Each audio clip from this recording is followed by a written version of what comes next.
નમસ્કાર દર્શક મિત્રો, સત્યમેવ જયતે લાઈવ ન્યૂઝમાં આપ સૌનું હાર્દિક સ્વાગત છે। સમગ્ર આક્ષેપ મામલે વડોદરા જિલ્લા ભાજપ પ્રમુખ સતીશ પટેલ આવ્યા સામે ભારતી ભાડવાડિયાના આક્ષેપનું ખંડન કરી પત્રકારોને આપી માહિતી। બેનને બનવું હતું બરોડા સેન્ટ્રલ કોઓપરેટિવ બેંકમાં ડિરેક્ટર। બેંક પ્રમુખની ઓફિસમાં સતત આખો દિવસ બેસી રહેતા અમે નોંધાવ્યો હતો વિરોધ। મને બદનામ કરવા માટે ખોટી રીતે આક્ષેપ કરીને કાવતરું કર્યું। ટૂંક સમયમાં વકીલ દ્વારા નોટિસ આપીને ખુલાસો માંગીશ। વડોદરા શુગરમાં ₹1 ભ્રષ્ટાચાર કર્યો હોય તો જાહેરનામું આપી દઈશ। મેં ₹1 સુગરમાં ભ્રષ્ટાચાર કર્યો નથી। બેનને સહકારી આગેવાન બનવું છે, સંગઠનમાં હોદ્દા જોઈએ છે, પ્રાથમિક સભ્ય કે સક્રિય સભ્ય પણ નથી। ભૂતકાળમાં પ્રદેશ પ્રમુખ CR પાટીલ વિરુદ્ધ પણ વિડીયો જાહેર કર્યો હતો। વારંવાર વિડીયો મૂકીને લોકોને બદનામ કરતા હોય છે। બેંકના ચેરમેન અતુલભાઈના કહેવાથી વાકોડિયાના પ્રભારી બનાવ્યા હતા। બેનને મેં વાકોડિયાના પ્રભારી બનાવતી વખતે પ્રથમ કે સક્રિય સભ્ય નહીં હોવાનું જાણ થતાં જ લીધું હતું રાજીનામું। ભૂતકાળમાં તીનુ મામા JB સોલંકી અને મારા ઉપર કર્યા હતા આક્ષેપો। પ્રદેશ પ્રમુખ CR પાટીલ સહિત નેતાઓ પર ભૂતકાળમાં આક્ષેપો કર્યા હતા। આક્ષેપો કરે છે તેમાં મારા ગોડ મધર કોણ છે તે મને ખબર નથી। વકીલને પૂછ્યા બાદ આગળ વધીશું। કોઈ રાજકીય લોકોને હું આગળ વધું તે પસંદ ન હોય, તે લોકોએ કરાવ્યું હોય તેવી આપી પ્રતિક્રિયા। વડોદરા જિલ્લા પ્રમુખ જે અત્યારે વર્તમાન છે એમને પાછું ફરી ફોર્મ ભર્યું, ફરી જિલ્લા પ્રમુખ બનવા માટે। કેમ ભાઈ? તમારું પેટ હજુ ભરાયું નથી? લોકોને હેરાન પરેશાન કરી મૂકીને, લોકોને ઉપર આંતક મચાવી દઈને તમારું પેટ નથી ભરાયું? તમે કહો છો કે મારી ઉપર ગોડ મધરના આશીર્વાદ છે, એમના જોરે તમે આ પાછું ફોર્મ ભર્યું છે ને તમારે જિલ્લા પ્રમુખ બનવું છે? વળી જાઓ ને હવે પાછા। અને તમને એ ગોડ મધરના આશીર્વાદ છે તો એ ગોડ મધરના આશીર્વાદથી તમે દિલ્હીમાં જ PM બની જાઓ, કાં તો ગુજરાતના CM બની જાઓ। વડોદરા જિલ્લાને છોડો, વડોદરા જિલ્લાને તમારા આંતકમાંથી મુક્ત કરો। તમને આટલા વખતથી જોયા છે, તમે ક્યારેય કોઈને સારી વ્યક્તિને મદદરૂપ નથી થયા, તમે ક્યારેય કોઈ સારી વ્યક્તિને સપોર્ટ નથી કર્યો। તમને હંમેશા તમારા પ્રોગ્રેસ કરતા બીજાને પાડી નાખવામાં, આમ એની પડતી કરાવવામાં, એનું રાજકારણ પૂરું કરવામાં, એને હેરાન કરવામાં, એને પરેશાન કરવામાં, એમાં જ તમારું ફોકસ રહ્યું છે। તમે સારું કામ કયું કર્યું? એક તમે ધારાસભ્ય પણ હતા, તમે ધારાસભ્ય તરીકે પણ કયું એક સારું કામ કર્યું બતાવો। તમે જિલ્લા પ્રમુખ તરીકે પણ તમે શું સારું કામ કર્યું બતાવો। તમે તમારું એચિવમેન્ટ શું છે? પાર્ટીએ તમને આટલી સારી પોસ્ટો આપી તો તમારું એચિવમેન્ટ શું છે પાર્ટી માટે? તમે લોકો માટે શું સારું કર્યું? તમારું નામ આવવાથી એક ઇમેજ આવે છે કે ભાઈ દગાખોર, વિશ્વાસઘાતી માણસ। આ માણસ વડોદરા જિલ્લામાં કોઈનો થયો નથી, થવાનો નથી। આ જે પણ એમના કોઈ ગોડ મધર છે, એ ગોડ મધરને હું કહું છું કે બેન આ કોઈનો થયો નથી અને આ માણસ કોઈનો થવાનો નથી। અને આ માણસ એટલો મનહૂસ છે કે જ્યાં જ્યાં ગયો ને ત્યાં એને બધાનું રાજકીય પતન કરી દીધું છે। એના અસંખ્ય વડોદરા જિલ્લા અને પ્રદેશ સુધીના દાખલાઓ છે, એક્ઝામ્પલ છે એમના। કહે છે કે મેં ગોડ મધરને ડુંગળી આપવા જવાનું છે, મારે આજે લસણ આપવા જવાનું છે, આજે કેરી આપવા જવાનું છે, આજે કેળા આપવા જવાનું છે, આજે જાંબુ આપવા જવાનું, આજે જામફળ આપવા જવાનું, મેં ગાડી લઈ આપી, મેં આ લઈ આપ્યું, મેં પેલું લઈ આપ્યું, મેં ઢીકણું લઈ આપ્યું, મેં મુસરું લઈ આપ્યું, બરાબર? હવે તમારા બે વચ્ચે જે લેવડ દેવડ થઈ હોય એ વાત બહાર આવે છે, તમે તો કહેવાના નથી બેન। અને આ બધું ડુંગળી, લસણ ને ફલાનું ઢીકણું બધું જે બહાર આવે વાતો, તો આ ભાઈ જ કરતા હોય તો જ આવે ને, તો જ આ વડોદરા જિલ્લાની એક વ્યક્તિ જાણે ને કે એ જેને ગોડ મધર કહે છે એને શું આપે છે ને શું નથી આપતો। બેન, આ મનહૂસ એટલો તમારા નામનો મિસયુઝ કરીને વડોદરા જિલ્લાના લોકોની કારકિર્દી જોડે ચેડા કરે છે, ડરાવે છે, ધમકાવે છે અને પોતાનું ધાર્યું તમારી પાસે કરાવે છે।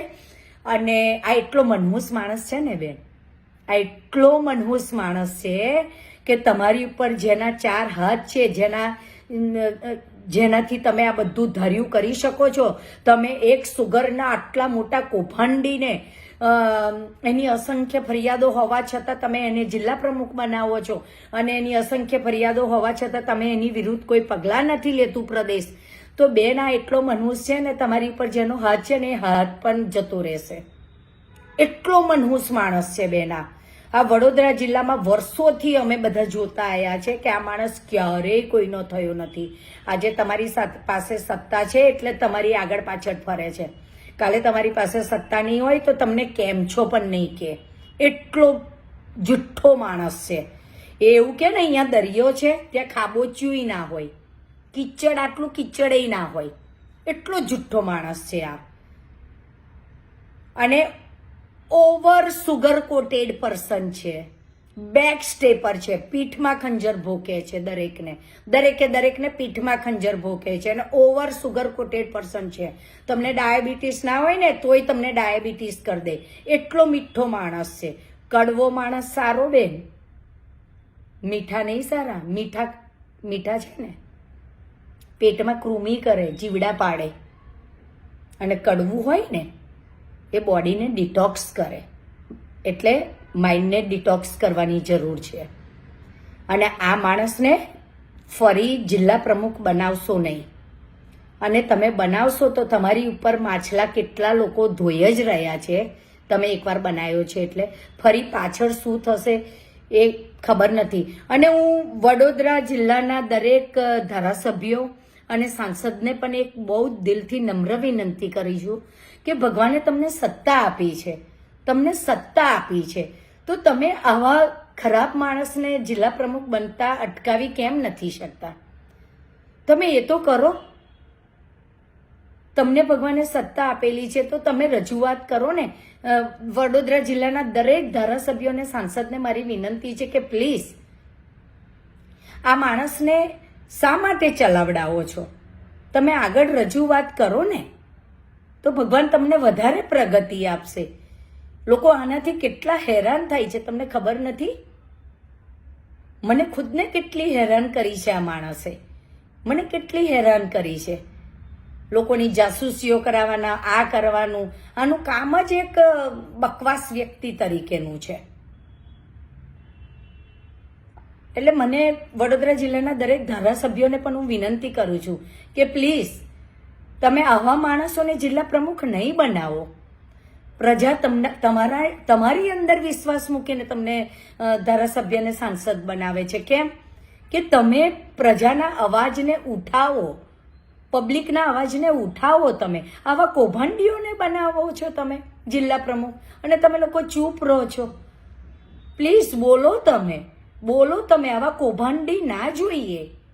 આ કૌભાંડીને ના જોઈએ. જે સુગર ડુબાડે છે એવો માણસ જિલ્લા પ્રમુખ બને છે ને બધા ચૂપચાપ તમાશા જોયા કરે છે. શા માટે? પ્લીઝ બોલો. અમે અમારી દાવેદારી કરી છે. પાર્ટી ચાન્સ આપશે તો અમે કામ કરીશું. નહીં તો પછી પાર્ટી જે આદેશ આપશે એ પ્રમાણે જેને પણ પ્રમુખ બનાવશે એની સાથે રહી અને પાર્ટીનો વ્યાપ વધારીશું. જો મોકો આવે તો શું તમારા પ્રોજેક્ટ છે જિલ્લા ભાજપની આગળ વધારવા માટે? પાર્ટી ફરીથી કદાચ રિપીટ કરે તો આગામી તાલુકા પંચાયત, જિલ્લા પંચાયત, નગરપાલિકાની જે કંઈ ચૂંટણીઓ આવે છે એની અંદર ભારતીય જનતા પાર્ટીનો ભગવો લહેરાય એ પ્રમાણે અમારું આયોજન છે. તો એમને પૂછીએ તો જ ખબર પડે, કારણ કે એ બેન ક્યાંના છે એ પણ આજે કોઈને ખબર નથી. રહે છે વડોદરામાં, પણ ભારતીય જનતા પાર્ટીના ક્યાંય અમારા જિલ્લાના કોઈ સક્રિય સભ્ય કે પ્રાથમિક સભ્ય છે જ નહીં. હિસાબ કિતાબ આક્ષેપ કરવો એ બહુ સહેલી વાત છે, પરંતુ 2 વખત ઓડિટ થાય છે, સ્ટેચ્યુટરી ઓડિટ અને સરકારી ઓડિટ. એમાં ક્યાંય 1 રૂપિયાની કોઈ ભ્રષ્ટાચાર કે કોઈ જગ્યાએ છે જ નહીં. ઉલટો અમે અગાઉ જેને ભ્રષ્ટાચાર કરે એને જેલમાં મોકલવાનું કામ અમે પોતે કરેલું. અને આજે પણ કહું છું, જેને ફરી રી ઓડિટ કરાવવું હોય એ કરાવે. અમે ચોખ્ખા છે ને ચોખ્ખા રહેવાના છે. એ તમને સ્પષ્ટ દેખાય છે કે કોઈક રાજકીય લોકોને હું આગળ વધું એ ના ગમતો હોય એવા લોકો આવી રીતે કામ કરાવતા હોય છુપા રુસ્તમ તરીકે. એ ટૂંક સમયમાં ખબર પડશે ત્યારે જાહેર કરીશું. એ બેનને દુખે છે પેટ અને કૂટે છે માથું. એ બેનને આ બરોડા સેન્ટ્રલ કોઓપરેટિવ બેંકમાં ડિરેક્ટર બનવું હતું સરકારી, અને જિલ્લા ભાજપ પ્રમુખ તરીકે મેં મારો સ્પષ્ટ અભિપ્રાય ઉપર આપ્યો કે આ ખેડૂતે નથી કે બેંકની અંદર કોઈ મંડળીના પ્રતિનિધિ નથી, એટલે ન બનવાને કારણે અને સાથે સાથે અગાઉ આ બેંકની અંદર પ્રમુખની ઓફિસમાં સતત આખો દિવસ બેસી રહેવાનું અને ડિરેક્ટરો એમને જોઈને અહીંથી જતા રહેતા હોય, એટલે અમે લોકોએ એનો વિરોધ નોંધાયો, જેને કારણે આ જિલ્લા ભાજપ પ્રમુખની જ્યારે અત્યારે વાત ચાલતી હોય, મેં ફોર્મ ભર્યું હોય ત્યારે મને બદનામ કરવા માટે અને ખોટી રીતે આક્ષેપ કરીને એ મને બદનામ કરવા અત્યારે આ કાવતરું કરી રહ્યા છે. ત્યારે આનો જવાબ પણ ટૂંક સમયમાં જ મારા વકીલ દ્વારા હું નોટિસ આપીને એમની પાસેથી ખુલાસો માગીશ. સાથે સાથે એમને સુગરની વાત કરી, તો એ સુગરનો સભાસદ પણ એ બેન નથી, અને સુગરમાં 2 વખત ઓડિટ પણ થયું છે. અગાઉ જ્યારે કોઈ કે આવી વાત કરી તો મેં સ્પેશિયલ કહેલું કે રીઓડિટ કરાવો, જો મેં 1 રૂપિયાનો પણ ભ્રષ્ટાચાર કર્યો હોય તો હું જાહેરમાં રાજીનામું જાહેર જીવનમાંથી આપી દઈશ. આવી પણ મેં અગાઉ વાત કરેલી. આજે પણ કહું છું તમારા બધાના મારફતે કે જેને રીઓડિટ કરાવવું એ કરાવે. મેં 1 રૂપિયો આમાં ભ્રષ્ટાચાર કર્યો નથી, અને સુગરમાં ચોખ્ખો અને સ્પષ્ટ વહીવટ હતો મારો. સાથે સાથે આ બેનને સહકારી આગેવાન બનવું છે, સંગઠનમાં હોદ્દા જોઈએ છે, પરંતુ વડોદરા જિલ્લામાં એ ક્યાંય પ્રાથમિક સભ્ય પણ નથી અને સક્રિય સભ્ય પણ નથી. એટલે આ રીતે અગાઉ અમારા પ્રદેશના પ્રમુખ CR પાટીલ વિરુદ્ધનો આવો વિડીયો જાહેર કર્યો. વચ્ચે પૂર આવ્યું વડોદરાની અંદર, ત્યારે પણ બહુ જ લોકોની વિરુદ્ધમાં, તમામ રાજકીય લોકોની વિરુદ્ધમાં ખોટા આક્ષેપો કર્યા હતા, અને આ રીતે અવારનવાર વિડીયો મૂકીને બધાને બદનામ કરતી હોય છે. ત્યારે હવે હું ટૂંક સમયમાં જ એમને હું જવાબ મારા વકીલ દ્વારા એની પાસે માગીશ.